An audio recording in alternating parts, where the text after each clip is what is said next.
So oftentimes I start off with the bag soil.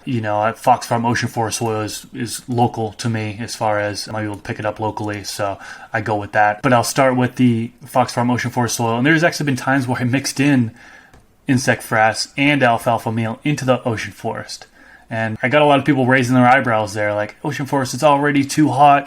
You should never be adding anything more than that. You're burning your seedlings, you're ruining your plants, blah, blah, blah, blah, blah. But I actually got a really good result. I started in 1 gallon containers, Fox Farm Ocean Forest soil, put some insect frass in there and alfalfa meal. I got some really, really good results off of that first vegetation stage in the beginning there. Obviously, the nutrients deplete over time, and I had to top dress in, add more nutrients in, which actually we're going to get into that next here. Yeah, and I think people get a little confused with this terminology of a soil blend maybe possibly being too hot. In reality, if the blend has already been mixed and it's in a bag like Fox Farm, that's an inert mix. It's been mixed already. The hotness that we're referring to in a hot mix is literally a temperature. You can feel it. You'll reach your hand into your soil mix and it's 20, 30, 40 degrees warmer. And if you do this in a tent out in the backyard, or a tarp rather, out in the backyard in the winter, you'll see actual steam coming off from this. That's what we're talking about when we say we got to cook this soil mix. It's literally cooking.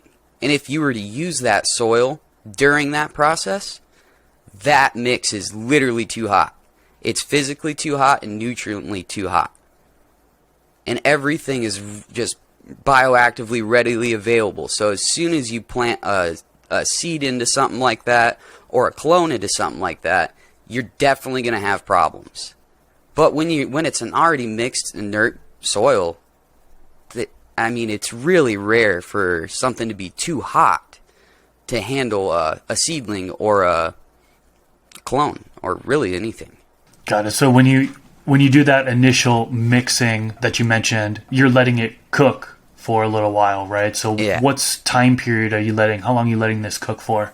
So if you're doing it in batches of about 30 gallons, which I would recommend, if you're going to mix a soil, do at least 30 gallons because you're going to use it, you're going to love it, and you're going to have to make more.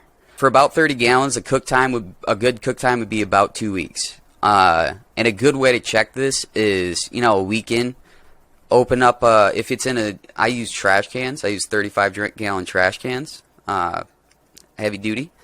If I just open up the lid, there'll be condensation, there'll be moisture, and you put your hand in the soil, it's actually going to be warm. That's still cooking. You got to wait another week. Typically 2 weeks is perfect. If it is going past 2 weeks, you probably did mix it a little too hot. In which case, I would take that one and mix it with another one, another trash can that I'd already pre-mixed that's a little less hot.